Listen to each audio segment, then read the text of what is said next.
How do I stabilize a duality? That's the question. Because most of us live inside dualities every single day, whether we realize it or not. Left versus right, believer versus non-believer, good versus evil, right versus wrong. And almost everything around us trains us to think that stability comes from one of two moves. Either you pick a side and defend it, or you try to balance both sides and call that wisdom. But if we're being honest, neither one actually feels stable. Picking a side can feel powerful, but it usually turns into rigidity. Balancing sides sounds mature, but most of the time it just feels like tension management.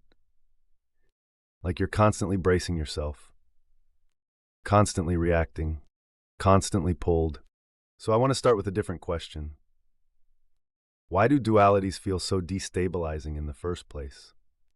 Here's the first thing to understand. A duality is unstable by definition. Two opposing poles with no third reference point will always pull against each other. There's no forward direction in a duality. There's no orientation. There's just tension. And tension alone doesn't tell you where to go. It only tells you what you're resisting. That's why living inside a duality for too long messes with people. It trains you to live reactively. You start confusing reaction with agency. You think you're choosing, but most of the time you're just responding. Responding to fear, responding to pressure, responding to identity threat, responding to whatever just poked you. So here's the move most people never consider. You don't stabilize a duality by holding both sides. You stabilize yourself by stepping back far enough to see what the duality actually sits inside of. That step back changes everything. Because when you step back, the duality stops being a tug of war and starts revealing itself as a field. A landscape, something with contours, forces, and directions. And the moment you can see the field, you're no longer forced to choose between two answers. You can orient. That's the third point. That's the apex. Without it, all you can do is oscillate. With it, you can move deliberately. Let's talk about what this looks like in real life. Take left versus right. Here's what's true. People on the left have thought about it. People on the right have thought about it. They're not stupid. They're not lazy. They're not confused. But most people have examined their position through their own weight. Their history, their fear profile, their incentives, their tribe, their sense of being good or threatened or unheard.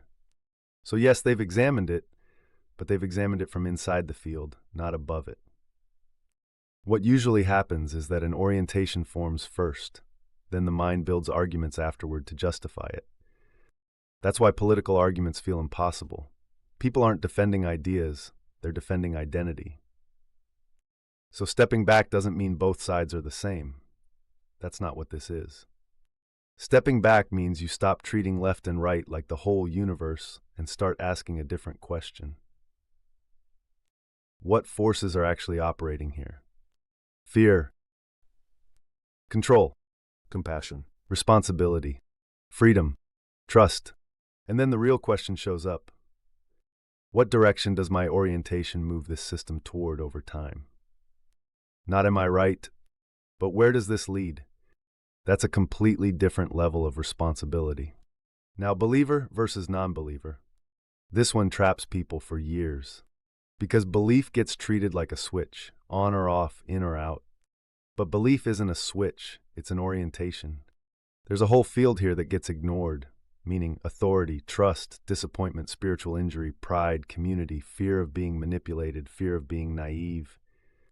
Everyone lives oriented around something. Everyone, even the person who says they believe in nothing. So the real question isn't, do I believe or not? The real question is, what am I orienting my life around, and is it producing coherence or fragmentation? That question cuts deeper than any debate ever will. Now, good versus evil. This is where I want to be very clear. Evil is real. Evil is not just a different perspective. And we don't get soft here. So why talk about this as a field? Because you don't experience good and evil as a multiple choice test.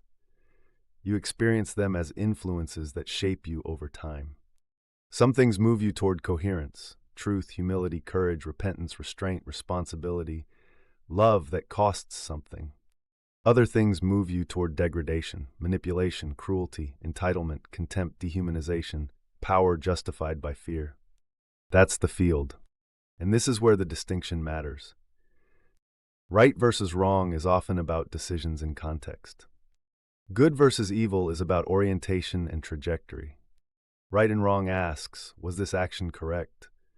Good and evil asks, what kind of person does this make me? And what kind of world does this build if repeated? You can win a right versus wrong argument and still be moving in an evil direction. That's why stepping back doesn't blur morality.